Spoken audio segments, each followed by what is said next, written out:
Good morning student. सो आज हम लोग देखेंगे रैशनल नंबर क्या होता है। ठीक है, जो चैप्टर 4 है ना उसका इंट्रोडक्शन देख लेते हैं। देखो रैशनल नंबर क्या होता है ना, ऐसे नंबर जो कि पी अपॉन क्यू के फॉर्म में हो।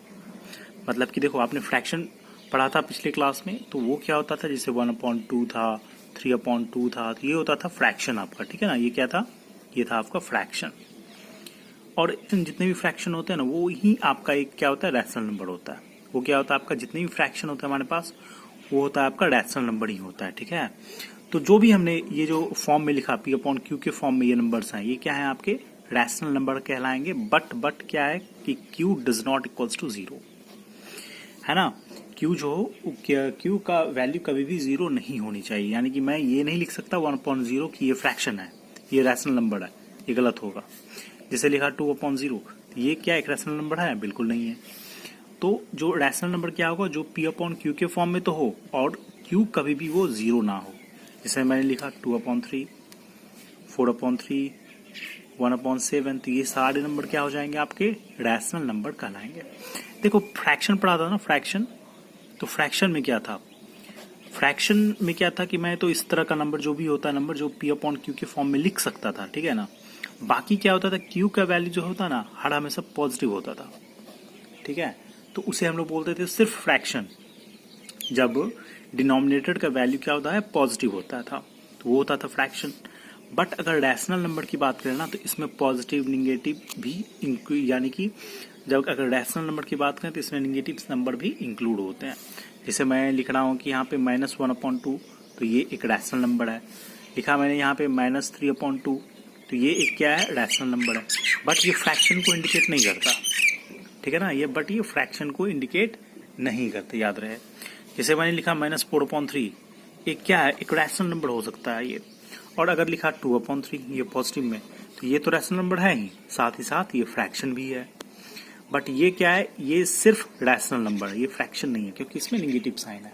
ठीक है, तो फ्रैक्शन क्या था, जो पॉजिटिव थे हमारे, और उसे हम लोग बोलते थे क्या, फ्रैक्शन। और रैशनल नंबर में क्या होगा, जो positive and then negative both जो सभी आए ना, वो कहलाएंगे आपके क्या, ओके, रैशनल नंबर। ठीक है, अब देखो पॉजिटिव रैशनल नंबर किसे बोलते हैं। पॉजिटिव रैशनल नंबर की बात हो तो यानी कि इसका मतलब क्या होगा, इसका मतलब होगा जो भी हमारे पास पी अपॉन क्यू के फॉर्म में कोई भी नंबर है, वो अगर पॉजिटिव में है तो उसे बोलेंगे हम लोग पॉजिटिव रैशनल नंबर। जैसे कि लिखा 1/2 है ना, 7/2, 5/3, तो ये सारी क्या कहलाएंगे, आपके पॉजिटिव रैशनल नंबर कहलाएंगे, क्योंकि यहाँ पे निगेटिव साइन नहीं है। ठीक है, याद रखना। और अगर होगा निगेटिव रैशनल नंबर तो क्या करेंगे बताओ, जो भी नंबर्स हैं हमारे जो कि ये पी अपॉन क्यू के फॉर्म में है बट वो क्या निगेटिव में होते हैं। जैसे मैंने लिखा -1/2 या लिखा -3/2। और एक और चीज़ देखो, यहाँ पे मैं अगर ऊपर लिखूँ -3, नीचे लिखूँ 4, या फिर लिखूँ 3/-4, दोनों का वैल्यू सेम ही होता है। ठीक है, दोनों का वैल्यू क्या होता है, सेम ही होता है। तो ये सब सारे क्या कहलाएंगे, निगेटिव रैशनल नंबर ही कहलाएंगे। ठीक है, अब एक होता है देखो एक्विवेलेंट, क्या होता है, एक्विवेलेंट रैशनल नंबर। यानी कि कोई भी रैशनल नंबर ना जिसे हम शॉर्टेस्ट फॉर्म में करेंगे तो वो एक जो ओरिजिनल नंबर है ना उसके फॉर्म में आ जाए, तो उसे बोलते हैं एक्विवेलेंट रैशनल नंबर।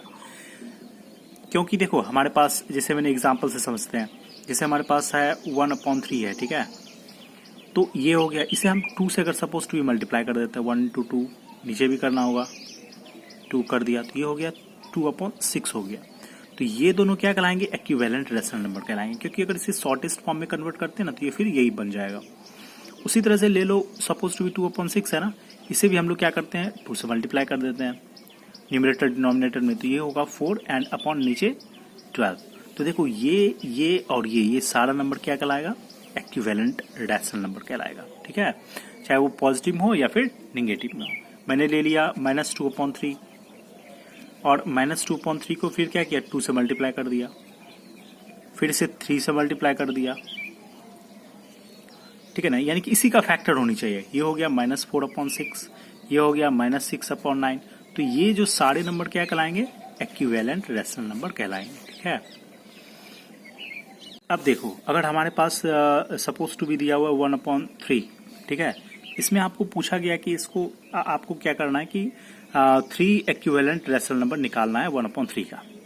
समझो तो क्या करेंगे, मैंने बताया ना 1/3 है ना, तो इसे पहले 2 से मल्टीप्लाई कर देते हैं न्यूमरेटर डिनोमिनेटर में, तो ये होगा आपका 2/6।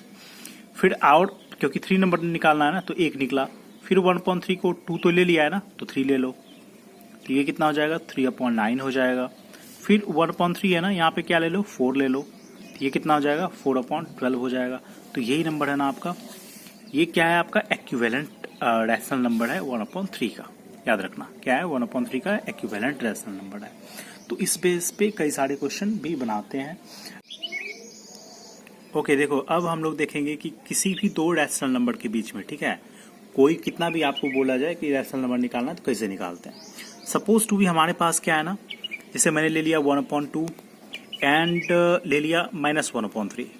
अब बताओ अगर बोला जाए ना कि इसके बीच में आपको 2 रैशनल नंबर निकालना है, कितने 2 रैशनल नंबर निकालने हैं, तो कैसे निकालेंगे। देखो इसका जो प्रोसेस होता है ना, जो डिनोमिनेटर में है हमारे पास 2 और 3, इसे एलसीएम ले लेते हैं। 2 और 3 का एलसीएम कितना होगा 6 होगा। चलो 6 हो गया। अब क्या करना है ना, इस नंबर को एक इक्विवेलेंट रैशनल नंबर में कन्वर्ट करना है जिसका कि डिनोमिनेटर कितना होनी चाहिए 6 होनी चाहिए। तो फर्स्ट नंबर है हमारे पास 1/2, बोलो कि किससे मल्टीप्लाई करेंगे कि आपका डिनोमिनेटर इसमें क्या होगा 6 होगा, तो 3 से, है ना।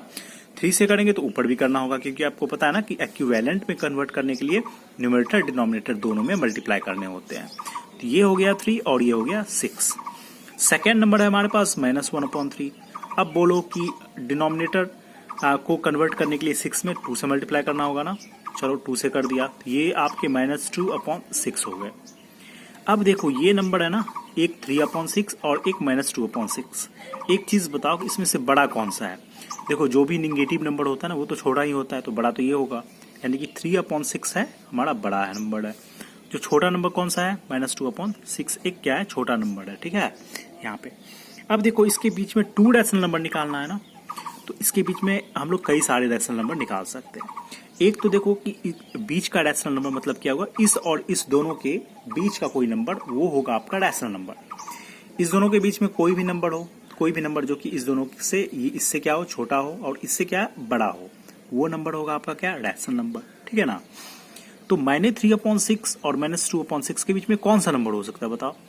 ये देखो -2/6 है ना, ये सबसे बड़ा है, तो इससे क्या करते हैं, इससे छोटा करने के लिए क्या करना होगा, मैंने लिख सकता हूँ ना मैं यहाँ पे 2/6 एक छोटा कर दिया, एक रैशनल नंबर इस दोनों के बीच में है ये।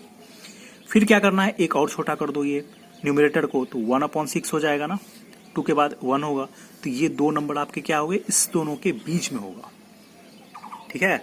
तो 2 ही रैशनल नंबर निकालने थे तो मैंने निकाल लिया। इस पेज पे कई सारे रैशनल नंबर हम लोग क्या कर सकते हैं निकाल सकते हैं इस प्रोसेस से। इस प्रोसेस से अगर आपको 3 होता तो सोचो क्या होगा, 0/6 भी ले सकते थे लेकिन उससे छोड़ो, बाकी आप -1 ले लो, इससे आगे बढ़ेंगे तो क्या होगा -2 से बड़ा होनी चाहिए, तो -1/6 ये भी तो एक नंबर है ना, ये भी एक क्या है एक रैशनल नंबर ही है। तो इस तरह से हम लोग कई सारे रैशनल नंबर निकाल सकते हैं, ठीक है।